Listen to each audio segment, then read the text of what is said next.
The front door clicked shut behind me, and the sound felt less like an ending and more like the cocking of a pistol.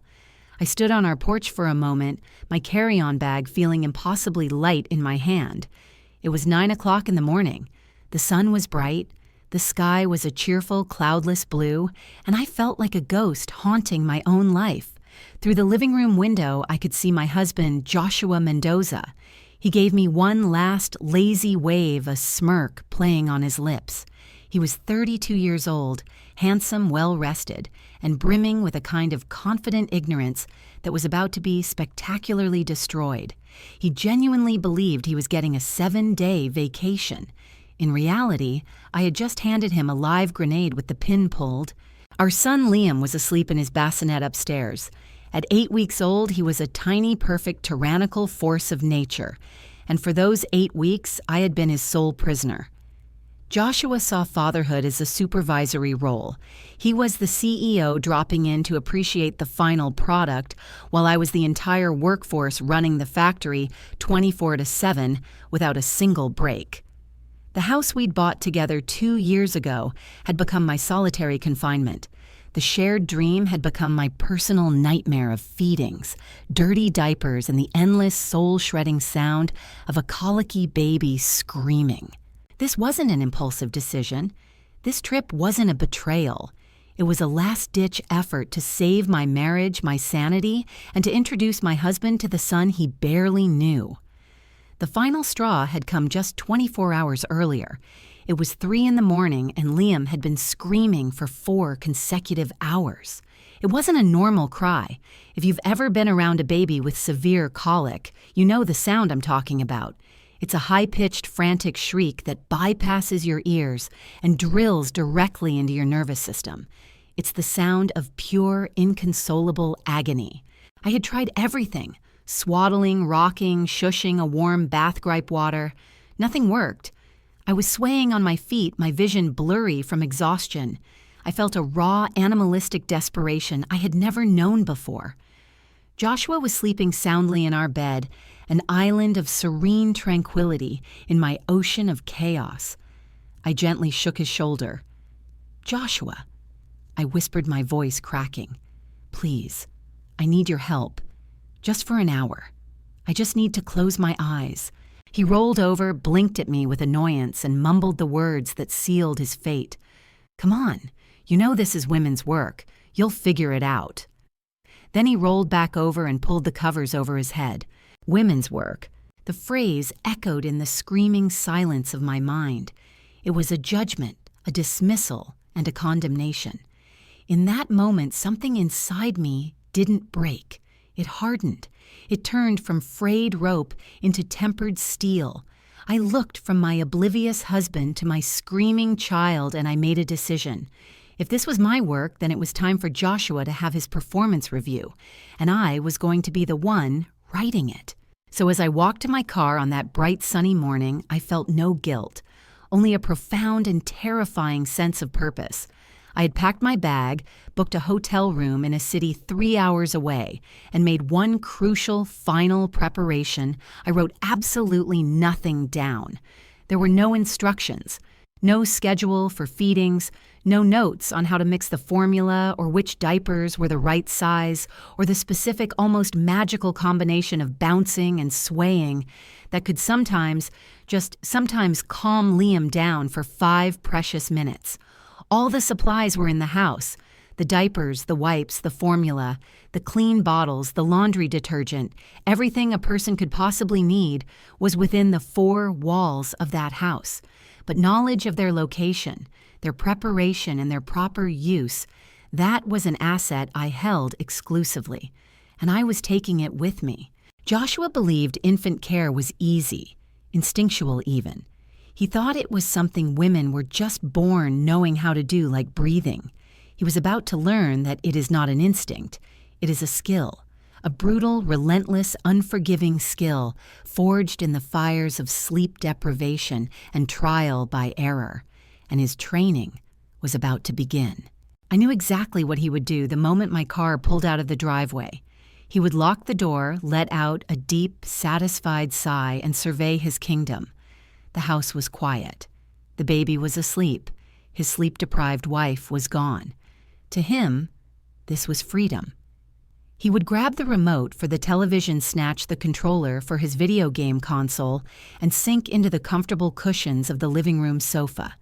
He would look at the baby monitor on the coffee table, maybe even turn the volume down a little, thinking, "I'll hear him if he really starts crying." He saw the week ahead as a gift.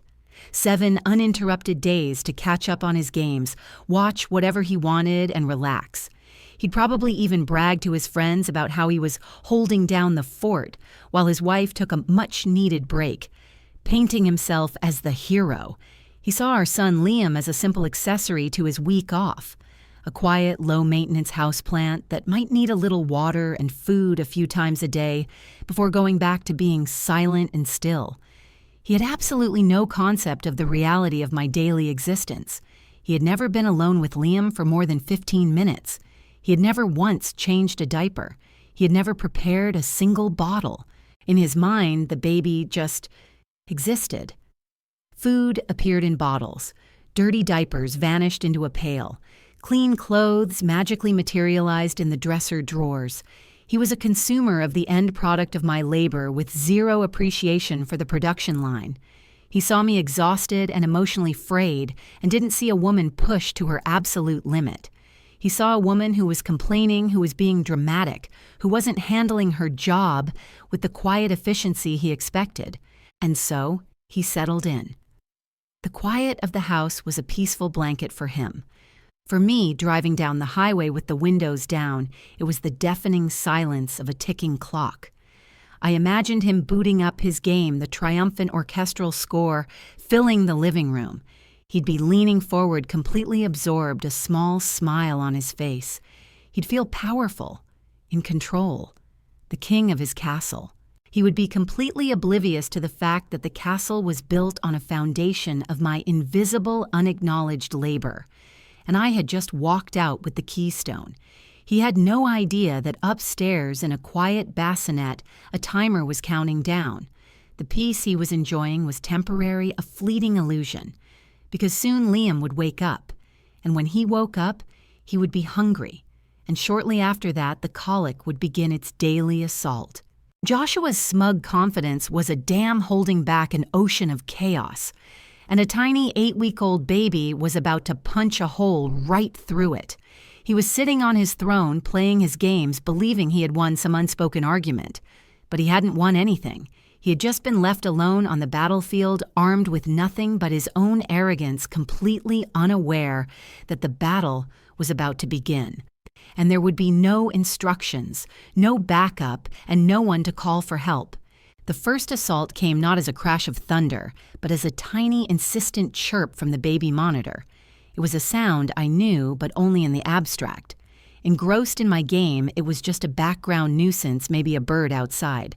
I ignored it, my thumbs flying across the controller as I navigated some digital battlefield. The second chirp was louder. I might have flicked my eyes toward the monitor, seen the static image of Liam sleeping, and dismissed it. "He's fine," I muttered, turning my attention back to the screen. But Liam was not fine. The chirps morphed into a full-throated cry. It wasn't the scream of colic, not yet. This was the raw, primal cry of need, the "I am empty" cry, the "I am wet" cry. It was a sound designed by millions of years of evolution to be impossible to ignore. It sliced through the orchestral score of my video game, a biological imperative overriding a digital fantasy. With a heavy, annoyed sigh, I paused my game. The silence that followed was immediately filled by the wailing from upstairs. "Okay, here we go," I thought. First mission. I walked up the stairs with the casual swagger of someone who thinks they have all the answers. I saw this as a simple input-output problem. Baby makes noise, I provide the solution. Baby stops making noise. Easy. I walked into the nursery and looked down at our son. Liam's face was red, his tiny fists clenched. I reached down and picked him up, but not the way my wife did with that practice scoop. I did it clumsily, my hands too big and uncertain, jostling him in a way that only made the crying louder. I held him out in front of me like I was inspecting a strange, noisy parcel delivered by mistake. Hey, what's all this about? I said, bouncing him awkwardly from my elbows. This, of course, did nothing. The crying escalated. Okay, plan A failed. Time for diagnostics. Food and a clean diaper. I laid Liam down on the changing table and confronted the logistical hub my wife had built. Before me was a monument to her invisible labor. Stacks of diapers, a container of wipes, 3 different kinds of rash cream, a nasal aspirator. To me, it was just a confusing pile of stuff. I stared at the diapers. Newborns, size 1, size 2s. Liam was squarely in size 1, but I didn't know that. I grabbed a newborn because he seemed small and tore it open. First, the unswaddling. My brow furrowed in concentration as I tried to figure out the geometric puzzle of the Velcro swaddle. Once I freed his flailing limbs, I unfastened the diaper. The smell hit me, then sharp and acidic. I recoiled, making a face. "Whoa, buddy," I said, as if he'd done it on purpose. I fumbled with the wipes, pulling out a clump of 10 when I only needed 1. I cleaned him, inefficiently missing spots. Then came the new diaper. The newborn size was clearly too small, the tabs barely reaching the front. I tried to fasten it anyway, cinching it too tight. I probably put it on backwards at first, spending a full minute wondering why the cartoon character was on the wrong side. All the while, Liam was screaming, his bare skin cold. Diaper finally incorrectly on, I felt a flicker of accomplishment. Task 1 complete, but the crying hadn't stopped, so it must be hunger. I hoisted Liam onto my shoulder and marched downstairs to the kitchen, his cries echoing off the walls. This is where my confidence truly began to crumble. The kitchen was her domain. The counters were lined with a bottle sanitizer, a drying rack filled with bottle components, a formula mixing pitcher. It was another system I had never bothered to learn. I looked at the array of plastic parts, bottles, nipples, collars, caps, and saw an indecipherable engineering project. I grabbed a bottle from the drying rack and stared at the formula canister. How much the instructions on the side might as well have been in a foreign language. 1 scoop per 2 ounces of water. What does that even mean? How many ounces does an 8-week-old eat? I had no idea. I'd seen her do it 100 times, a seamless, automatic process. I never registered the details. I guessed. I put a few scoops of powder into a dry bottle, then turned on the tap. Hot or cold, I used cold water, thinking it was safer. I added some, screwed on the top, and shook. The result was a lumpy, cold, undissolved mess. I looked at it, then at the screaming baby in my arms, and a seed of doubt was planted. Maybe this wasn't so easy. I tried to give the bottle to Liam. He rejected it, instantly turning his head and letting out a wail of pure outrage. The crying, which had been about need, was now about frustration. I tried again, forcing the bottle toward his mouth. This only made it worse. I put him down in his bouncer and tried to remake the bottle, this time with warm water from the tap. I still didn't get the ratio right and shook it furiously, creating a million tiny air bubbles. This second attempt was also rejected. That's when it began. The shift. The cry was no longer a simple signal of hunger. The pitch began to rise, becoming a sharp, piercing shriek that seemed to vibrate in the air. Liam's face deepened to a furious plum. His little body went rigid, his back arching. This wasn't crying anymore. This was a siren. This was colic. The sound is unlike anything else on Earth. It's a scream that bypasses the ears and bores directly into the nervous system. It's relentless. There are no pauses for breath, just a frantic gasping for air before the next wave of screaming begins. It's a sound that tells you something is terribly, horribly wrong, but gives you no clue how to fix it. 30 minutes ago, I was a king on my couch. Now I was a helpless bystander to a crisis I couldn't comprehend. All my usual problem-solving tools were useless. I couldn't reason with him. I couldn't overpower the screaming. And ignoring it was like trying to ignore a fire alarm strapped to my head. I picked Liam up and started pacing. I bounced him, rocked him, shushed him loudly. Nothing worked. I walked into the living room, the quiet remnants of my video game still paused on the screen, a relic from another lifetime.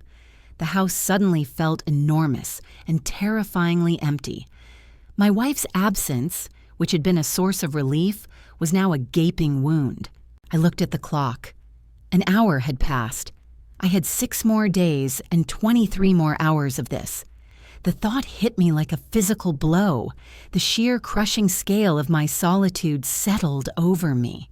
I tried everything. I put him in his swing. The screaming continued. I tried playing music. The screaming drowned it out. I patted his back, but his body was as hard as a board. Then the panic set in.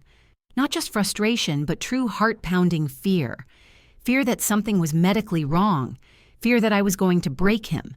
Fear that I was going to break myself. I grabbed my phone, my hands trembling. My thumb hovered over my wife's name. I pressed the call button, my one lifeline. I lifted the phone to my ear, listening to it ring over the sound of my son's ceaseless screaming. 1 ring, 2, 3. Pick up, please pick up, I pleaded with the universe, but it just kept ringing, each unanswered tone, a confirmation of my total isolation. It went to voicemail. Her calm, pre-recorded voice was a ghostly mockery of the help I so desperately needed. I hung up and tried again immediately. Ring, ring, ring, voicemail. A wave of cold dread washed over me. She was unreachable. There were no instructions. There was no manual. There was no cheat code. I was alone. I looked at our son, this tiny human in such obvious distress, and was slammed with the full, horrifying weight of my incompetence. The smug confidence from that morning was a distant, laughable memory. It had been shattered, replaced by a terrifying, hollow void. I wasn't the hero holding down the fort. I was a fool, a completely unqualified amateur who had arrogantly dismissed the hardest job in the world. And the screaming just went on and on and on. The sun was beginning to set on day 0, and for me, the world as I knew it had already ended. I was in a prison of my own making, and the warden was an 8-week-old baby who could not be soothed. That first night, he told me later, was a blur of motion and noise. Sleep became a foreign concept, a treasure he had to steal in frantic 10-minute increments on a couch that smelled faintly of spit-up. I saw the evidence in the frantic text messages I would read a week later. He would just start to drift off the crushing weight of exhaustion, pulling him under only to be violently ripped back to the surface by that piercing shriek from the baby monitor. He described day 2 dawning not with a sense of renewal, but with the harsh, unforgiving light of morning illuminating the battlefield of the night before. A half-empty, lukewarm bottle sat on the coffee table, its contents starting to congeal. The pacifiers he'd tried were scattered on the floor like fallen soldiers, and the screaming started again right on schedule, as if Liam had a tiny internal alarm clock set to misery. His confidence, he admitted, was gone, but the arrogance of the problem solver remained. This was just an equation he hadn't figured out yet. He turned to the internet. With one hand rocking the baby's bassinet in a frantic, jerky motion, he typed his desperate questions into his phone. How to make a baby stop crying. Symptoms of colic. Can a baby cry itself to death? He was met with a tidal wave of useless, contradictory advice. One site said to swaddle him tightly, another said to let him have his freedom. One forum post swore by gripe water. The next comment called it snake oil. The house, he said, began to reflect his unraveling mind. In the kitchen, the sink filled with dirty bottles. He'd try to wash one, but Liam would scream and he'd have to abandon the task. The result was a growing monument to his failure, a porcelain basin cluttered with cloudy plastic and sticky residue. The smell of old, sour milk started to hang in the air, a constant, sickly sweet reminder that he was falling further and further behind. The laundry hamper in the nursery overflowed with tiny stained clothes. He told me he looked at the washing machine as if it were a spaceship control panel, a complex piece of machinery he had no hope of operating. Had I ever shown him how to use it? I honestly couldn't remember. It had always just been one of the 1,000 things I just did. He tried calling me again several times on day 2. I was sitting at an outdoor cafe drinking the first truly hot coffee I'd had in 8 weeks. I saw his name on my screen. I felt a pang of something, pity maybe, or guilt, but I silenced the call and put the phone face down on the table. He needed to understand that there was no escape hatch. There was no one coming to rescue him. This was the job. His job. By day 3, he confessed that a strange, foggy delirium had set in. Time lost all meaning. There was no day or night, only screaming time and quiet time. The quiet times were almost worse, filled with a tense paranoid waiting for the inevitable storm to return. He hadn't showered.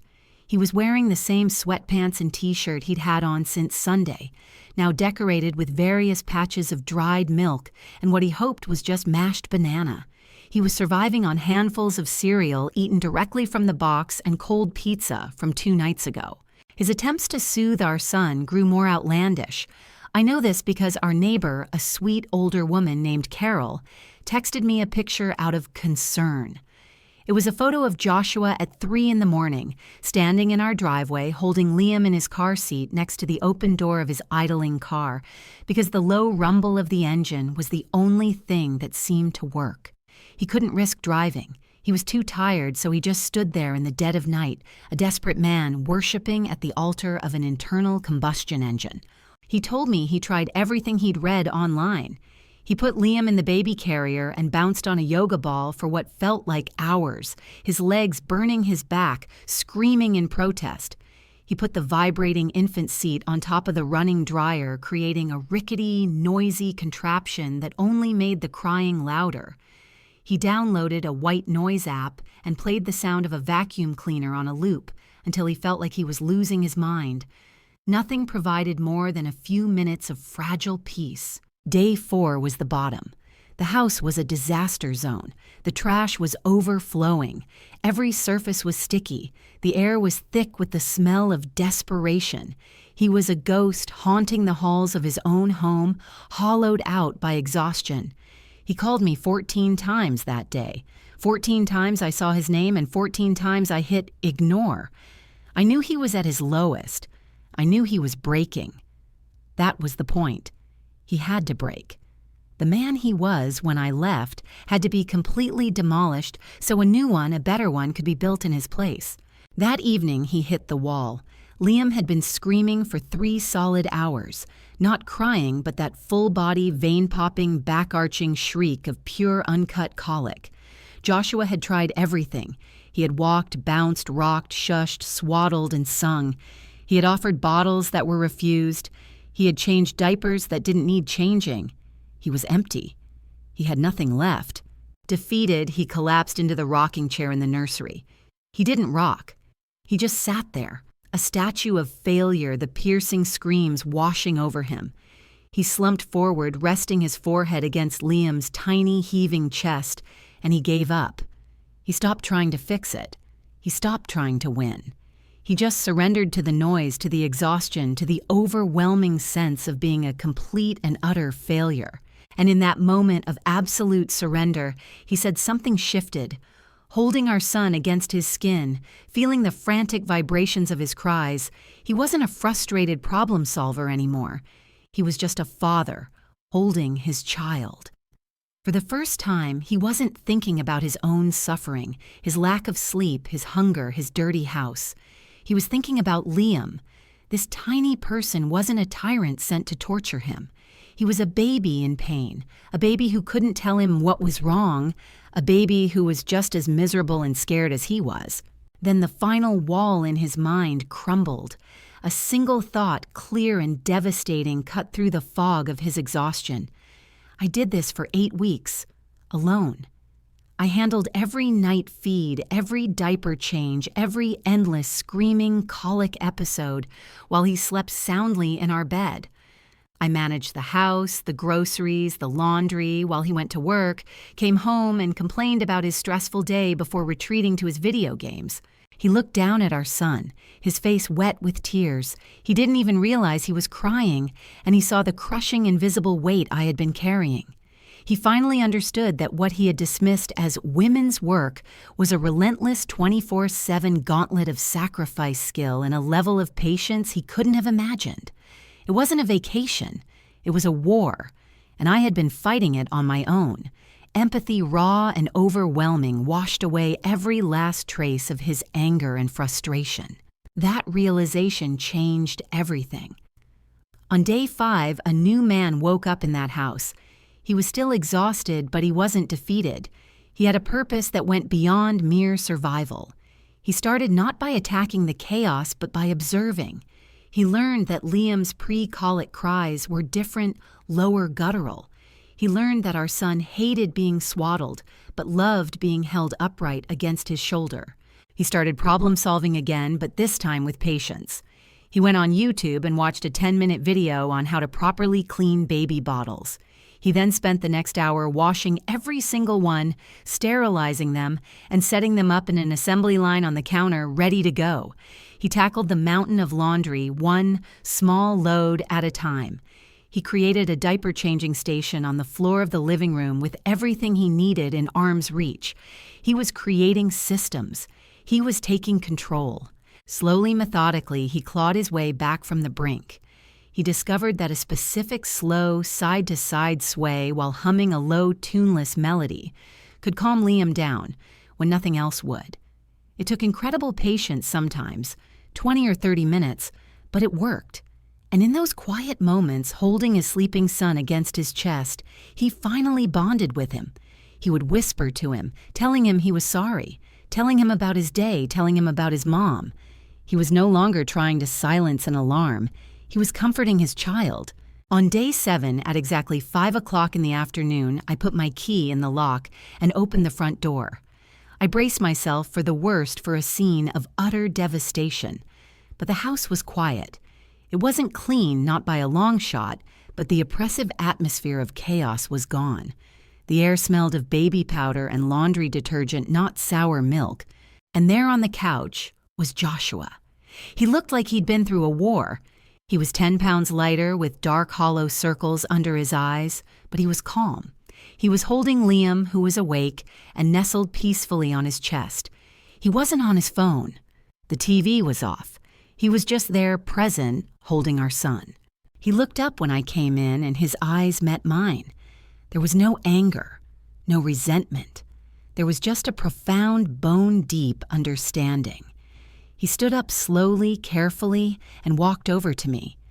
Without a word, he gently transferred our son into my arms. The gesture was full of a respect and reverence that had never been there before. He looked at me, then at Liam, and his voice was raw when he spoke. "I get it now," he said, his voice cracking. "I'm so sorry." And in that moment, I knew I had my husband back. The boy I left a week ago was gone forever.